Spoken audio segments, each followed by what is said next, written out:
Field dependencies. So what are field dependencies? As the name says, field dependency meaning a value in a field depends on the value of another field. As simple as that. One field is dependent on the other. That is called as field dependency.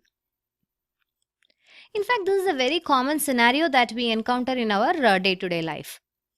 Say for example, in any e-commerce website or in any online transaction that we do, we encounter this particular concept. Say for example, when we give address, we have a pick list for country, all right? And when we choose the country, say for example, United States, and then we have another pick list for state, and that will list down all the states of that particular country. So if we choose USA, all the states in USA would be listed. If we choose Canada, then different. If we choose another country, then the values in the state pick list will differ. So based on the country that is selected, the values that will appear in the state pick list, that differs. So this is a very simple concept of dependent pick list. So the value of one field, that is a state pick list, is dependent on the value of the country pick list. Now let's understand how we create this concept and apply it in Salesforce. So open our Salesforce application.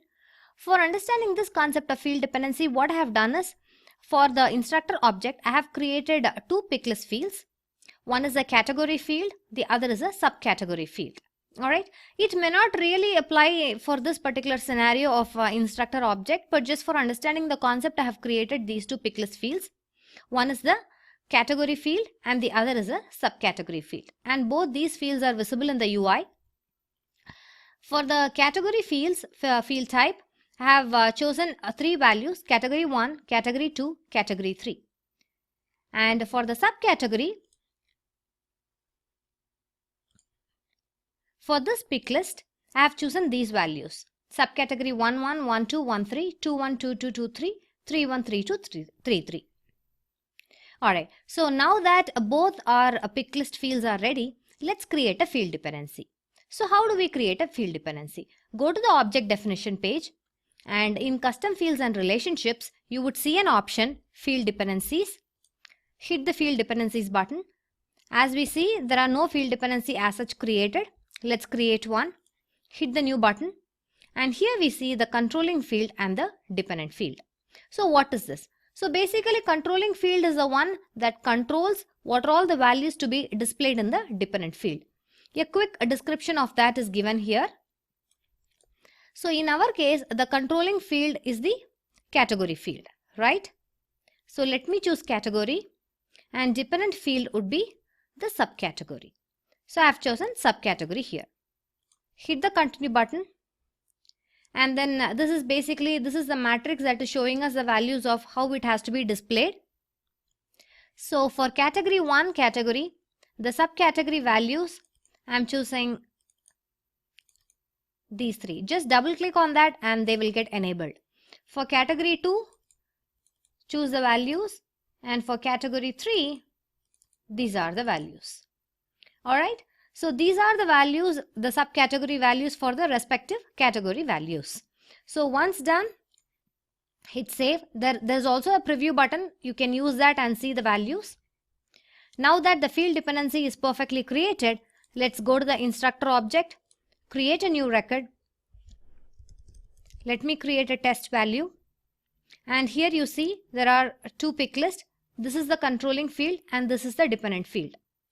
So when I choose category 1, the options that I see only are category 11, 12 and 13. Because these are the three values that we chose for this particular category value.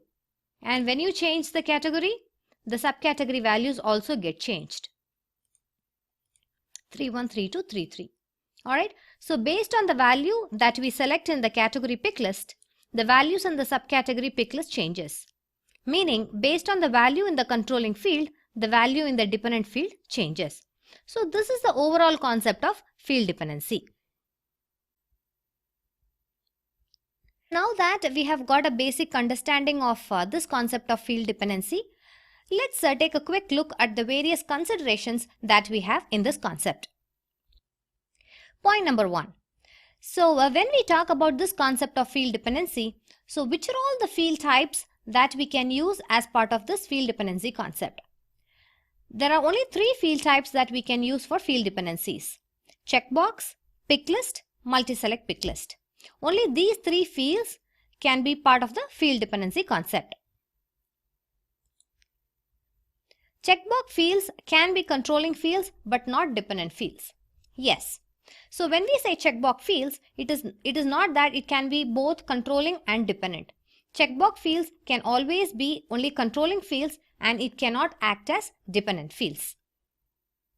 Let me show this to you in Salesforce UI. This is the instructor object. Let me go to the object definition page. And here we have one checkbox field, that is a trainee field. And now that if I try to create the field dependencies, this trainee field is available only here, that is a controlling field. And that training field is not available here, the dependent field, right?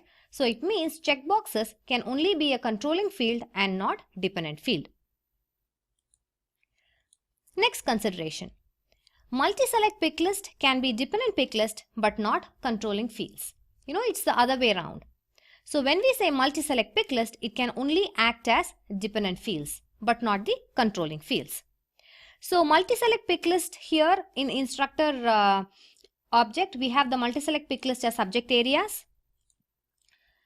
So let me hit cancel, and now let me create a new field dependency.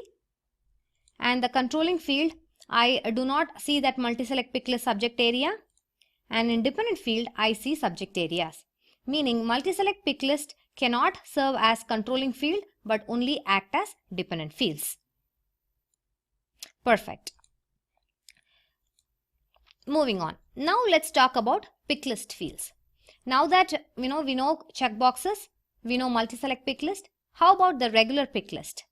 Regular pick list can be either controlling or dependent fields. However, it depends on whether it is a custom pick list field or a standard pick list field. Custom pick list fields can be either controlling or dependent fields. There are no restrictions out there. However, the standard pick list fields can be controlling pick list but not the dependent fields. Alright, so there is a difference. So what you can do, you can create custom pick list fields and it can be both controlling and dependent fields. Both the category and the subcategory fields that we created are custom fields. So they can act either as controlling or dependent fields, and that is how we see that. Category here, subcategory. So, it can be both controlling and dependent pick list. There are no restrictions out there. However, the standard pick list fields that are already available in Salesforce, that can only act as controlling fields and not the dependent fields. The next consideration. This is while converting the existing fields to dependent pick list. This is pretty much the same scenario that we replicated. The category pick list and the subcategory pick list was already existing, and then we converted them to dependent and the controlling pick list, right? So what happens in this scenario when the pick list are already existing and we already have data for that, and then we convert them to dependent pick list or controlling fields, then what happens? In that scenario, it doesn't affect the existing values. However, after conversion into dependent or controlling fields, the dependency rules will apply to only the new records, and there will be no changes to the existing data in your application. So all these considerations, as and when we learn, it'll be definitely a good learning experience for us to recreate this scenario in the UI and seeing how it behaves. Moving on. About the field level security settings. Though the controlling and the dependent fields are tied logically, the field level security settings are independent. So always remember, the field level security for the control field and the dependent field are independent. So just in case you hide a controlling field for some reason, also hide the dependent pick list. So it makes logical sense out there. The data import wizard doesn't consider field dependencies. Meaning, while we use these data tools, it will not basically consider the logical relationship between those two fields. It will basically consider whatever input data as just data and upload it. So it is our responsibility to ensure that the controlling field and the dependent field values are as per the logical relationship between them. So these are some of the considerations that we need to note while creating field dependencies. And of course, it will be a good learning experience for us to replicate these scenarios in the UI and seeing how it behaves.